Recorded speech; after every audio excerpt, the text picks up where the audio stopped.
Praise the Lord, जय मसीह की। दोस्तों, हम आपका स्वागत करते हैं आज रात की प्रार्थना में। इस साल जब सीबीएसई कक्षा 10 का परिणाम घोषित हुआ तो ये मेरे लिए सबसे खुशी का दिन होना चाहिए था और सचमुच कागज पर तो ये एक बड़ी जीत का दिन था। हमने अपना अब तक का सबसे उच्च परिणाम 99.4% हासिल किया था और पहली बार स्कूल का औसत 80% के ऊपर गया था। ये जश्न मनाने लायक एक उपलब्धि थी, एक ऐसा क्षण जिसने मेरे दिल को शुद्ध आनंद और कृतज्ञता से भर दिया। लेकिन जीवन का अपना ही तरीका होता है कि वो सतह के नीचे छिपी सच्चाई को उजागर कर देता है। ठीक उसी समय एक छोटी सी अप्रिय घटना घटी। ये छोटी थी, शायद दूसरों की नजर में महत्वहीन, लेकिन इसने मुझे बहुत गहराई से प्रभावित किया। कुछ ही पलों में मैं स्वतः स्फूर्त प्रतिक्रिया में डूब गया। सफलता की रोशनी में मैं दर्द, बेचैनी और आंतरिक अशांति के अंधकार में डूब गया। उस शाम मैंने खुद से पूछा, एक छोटा सा पल इतने बड़े आशीर्वाद पर कैसे भारी पड़ सकता है? ये सवाल मुझे लगातार परेशान करता रहा। तभी मुझे एहसास हुआ कि सीमित सोच और तत्कालिक प्रतिक्रियाओं से प्रेरित होकर ऑटो पायलट मोड में जाना कितना जरूरी और महत्वपूर्ण है। आखिरकार जीवन ऑटो पायलट पर जीने के लिए नहीं बना है। ऑटो पायलट मशीनों के लिए उपयोगी हो सकता है, लेकिन इंसान के दिल के लिए नहीं। जब हम ऑटो पायलट पर जीते हैं तो हम बिना सोचे समझे प्रतिक्रिया देते हैं, बिना प्रार्थना किए प्रतिक्रिया करते हैं, बिना सुने बोलते हैं और पल भर के लिए बह जाते हैं। ऐसे जीवन में भावनाएं कप्तान बन जाती हैं, परिस्थितियां दिशा सूचक बन जाती हैं और हमारा अस्तित्व आसानी से खो जाता है। हवाई यात्रा में ये अवधारणा होती है कि सह पायलट जिसे प्रथम अधिकारी भी कहा जाता है, केवल कप्तान के बगल में चुपचाप बैठा सहायक नहीं होता। वो एक पूर्ण परीक्षित पायलट होता है जो विमान उड़ाने में समान रूप से सक्षम होता है। इसकी खूबी कप्तान और सह पायलट के बीच पूर्ण समन्वय निहित है। उड़ान शुरू होने से पहले ही दोनों पायलट एक साथ बैठकर योजना बनाते हैं, मार्ग, मौसम की स्थिति, ईंधन, संभावित चुनौतियों की जांच करते हैं। जब एक पायलट अस्वस्थ होता है या किसी बात को लेकर अनिश्चित होता है तो वो नियंत्रण दूसरे को सौंप देता है। वर्तमान में विमान उड़ रहा पायलट कहता है, नियंत्रण आपके पास है। दूसरा पायलट जवाब देता है, नियंत्रण मेरे पास है।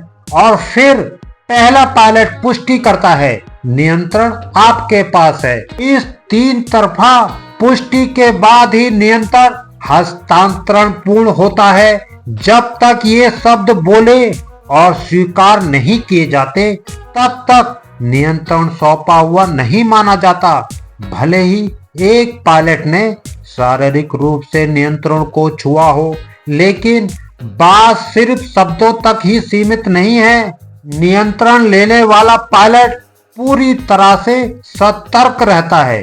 उसके हाथ नियंत्रणों पर होते हैं, आंखें उपकरणों पर होती हैं। वो ऊंचाई, दिशा और गति से अवगत रहता है। नियंत्रण सौंपने वाला पायलट लापरवाह नहीं होता। इसके बजाय वो निगरानी, समर्थन और सतर्कता बनाए रखता है। ये परित्याग नहीं है, ये जागरूक के साथ विश्वास है।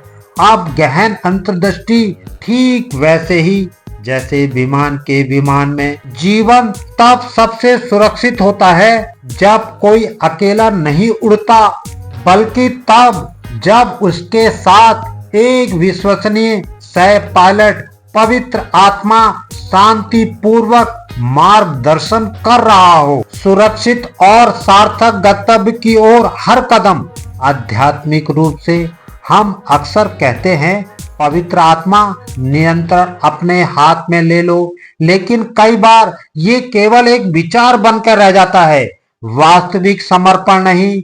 पवित्र आत्मा को वास्तविक समर्पण उतना ही सचेत होता है जितना कि विमान के कॉकपिट में। कुछ दिनों बाद मैंने जानबूझकर कुछ अलग करने की कोशिश की।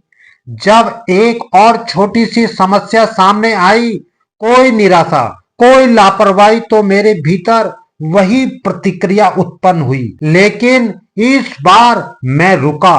मैंने तुरंत प्रतिक्रिया नहीं दी। मैंने मन ही मन एक छोटी सी प्रार्थना की, पवित्र आत्मा मेरे मार्गदर्शन करो। बाहर से तो कुछ खास नहीं हुआ, लेकिन भीतर तनाव कम हो गया। मैं शांत भाव से बोलने लगा। स्थिति बिना मेरी शांति भंग किए थम गई। तभी मुझे समझ में आया कि पवित्र आत्मा को सहचालक बनने देने का क्या अर्थ होता है।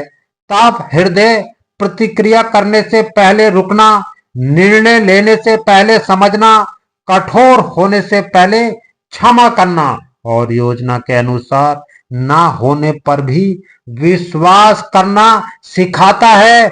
मैं अभी भी सीख रहा हूँ, अभी भी अभ्यास कर रहा हूँ, अभी भी कई बार बुरी तरह असफल हो जाता हूँ, लेकिन एक बात हर दिन स्पष्ट होती जा रही है।